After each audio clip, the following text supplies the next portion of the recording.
What up mga solid subscribers, no? So ngayon manood po tayo na ito. Isang interview po ni Mr. Gary Valenciano na nabanggit po niya ang SB19 po, ang ating mahalima, no? And actually napanood ko na to, and nagulat ako binanggit niya SB19. Ito, papanoorin ulit natin. Actually pinapanood ko siya ngayon, and then tinake ko lang siya, no? Hindi ko pa siya fully napapakinggan, no? Kasi madalas nakikinig ako ng mga ganito habang nag-i-edit ako or gumagawa ako ng mga thumbnail, and napanood siya, kaya inun ko agad yung camera ko. Okay, gawin natin ng thoughts regarding dito, no? Comment to.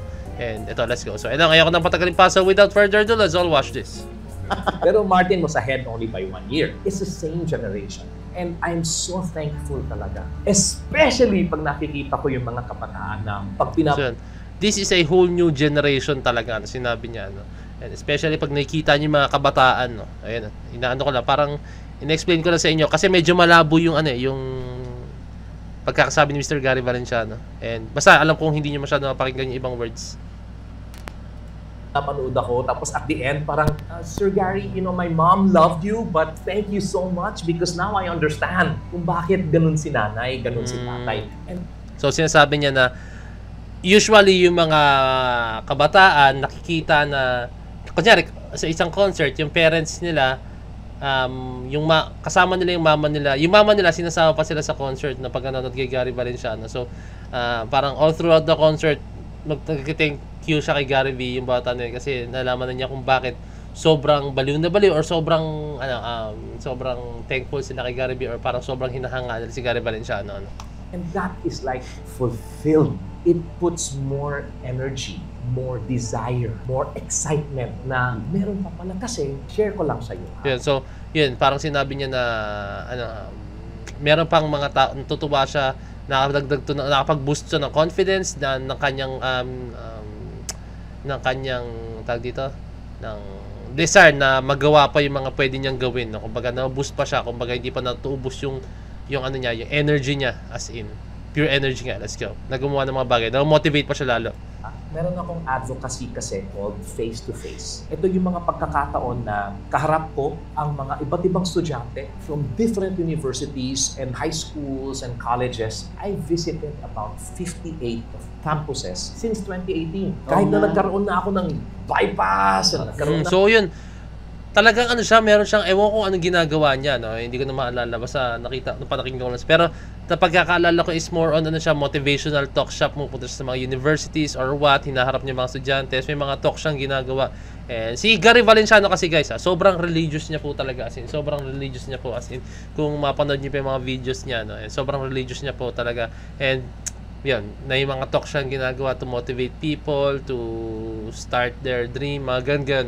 Para mga inspirational, motivational speaker sila. Si Gary Valenciano. Na ako ng problema sa may pandemic, ginawa namin online, tinuloy na. And I'm still going. Ayun, no? So, nagkaroon ng pandemic, pero hindi nila nagagawa yung face-to-face, pero ginawa nila ng online, and tinutuloy pa rin nila, even though na online, like live streaming or what na. Face-to-face, ganun. To do it. Alam mo, nakahanap ko, 16-year-old, 15, hindi sila lalabas at manunood ng... Ayun, no?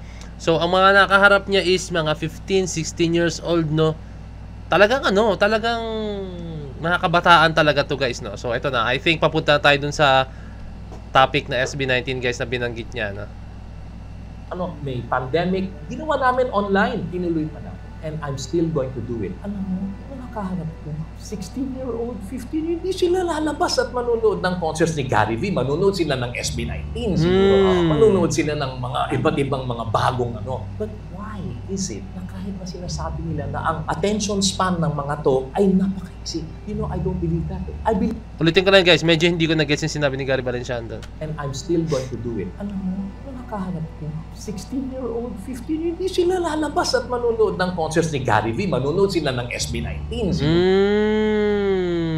Manunood sila ng mga iba't ibang mga bahagi Gary V. Manunood 16-year-old, 15, hindi sila lalabas at manunood ng concerts ni Gary V. Manunood sila ng SB19. So nag-gets ko na yung... Let's go! Mahalima, let's go! And then, explain ko lang. Ito lang yung pagkakaintindi ko sinabi ni Gary Valenciano. So, after pandemic strikes yata, or pandemic strikes na, yung mga kabataan usually, alam nyo naman kung kailan nag-peak yung kasikatan ng ating mahalima, no? ayun yung time na pandemic yun guys, no, na hindi mo na-expect na, alam mo yun, malaking may ambag or malaki ang itulong ng SB19 sa pandemic talaga as in. Sobrang, ewan ko lang guys ito, sariling opinion ko lang sobrang grabe yung naitulong ng SB19 ating mahalima sa nung pandemic, no, kasi entertainment and then yung, alam mo yun, yung parang nabuhay nila yung music industry talaga as in. Hindi ko sinasabi na sila yung pinaka naging pillar, pero isa sila sa mga nagpabuhay ulit ng music industry ng OPM music talaga as in, no, nung lalo ng pandemic, no. And then coming from Mr. Gary Valenciano na sinabi niya na SB19, no, sa isang interview, no, talagang SB19 po ang sinabi niya, no. Wow, Gary Valenciano is a very well-known artist guys, very well-known artist po yan si Gary Valenciano. All over the world kilala po si Gary Valenciano. Hindi naman super duper kilala, pero all over the world kilala po yan si Gary Valenciano guys, no, as in sobrang kilala yan. And alam mo yun, isa siya sa mga, eto guys, just my own opinion ulit guys, just my own opinion. Kung ang ibang bansa merong Michael Jackson, ang Pilipinas meron tayong Gary Valenciano. This is just my own opinion guys, this is just my own opinion. Ako sumasayaw ako and I know how hard Gary Valenciano and I mean how amazing Gary Valenciano talaga pag sumasayaw talaga siya. Sobrang grabe guys, as in. Detalyado, yung energy, yung pitik na hanapin mo sa isang sayaw na kay Gary Valenciano guys. So coming from him na binanggit niya ang ating mahalima, sobrang nakakatuwa po talaga guys as in. So ayun lang, share ko lang sa inyo to dahil alam mo yun, like si Gary Valenciano sobrang bilib na bilib sa ating mahalima. What more pa po yung ibang mga tao na hindi naman ganun katulad ni Gary Valenciano na sobrang pero kasi syempre isipin mo, di ba? Gary Valenciano yan, sobrang malaki ang respeto niya sa SB19, pero yung mga hindi nakakilala sa SB19, yung binabash ng SB19, mahiya kayo kasi si Gary Valenciano nga na sobrang sikat na marami na patunayan, no, sobrang hinahanga ng SB19, pero ba't kayo nambabash pa rin kayo or alam niyo yun, bitter pa rin kayo, no? So ayun lang, sinabi lang niya na SB19 talaga that time, or actually hindi lang that time, hanggang ngayon, no, sobrang iba yung impact po talaga nila ngayon sa ating industriya as in, and tuloy-tuloy pa rin hanggang ngayon ating mahalima, alam niyo naman yan, no. Kaya ayun, sobrang thankful po tayo sa sa mga ganitong klaseng mga artist na binabanggit po ang ating mahalima, na binibigyan ng credit sa ating mahalima sa mga ginagawa nila. And ayun lang, sobrang thankful ako kay Gary Valenciano. Meron ba ito? Tuloy pa natin, baka meron pa. Pero I think yun na yun guys, yun na yun. I think yun na yun. Yun na yun. Alala ko, yun lang talaga yung pinakasinabi ni Gary Valenciano doon.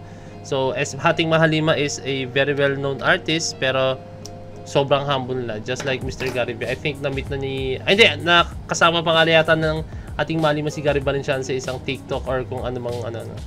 So, ayun lang guys. Ayan, sinabi ko na sa inyo kung gaano ka-amazing ating mahalima, no? Let's go. Ayan, yan lang. Suporta pa natin mahalima. Marami pang projects, upcoming projects ng ating mahalima. I'm very sure of that na hindi bibitawan ni Gary Valenciano na yung sinabi niya na sobrang laki ng paghanga niya sa ating mahalima, no? Let's go. So, yan lang. Kung may request pa kayo, comment down below. Meron ako sa Facebook page ng Point to Pet. So, Disney Point to Pet. Peace, let's G.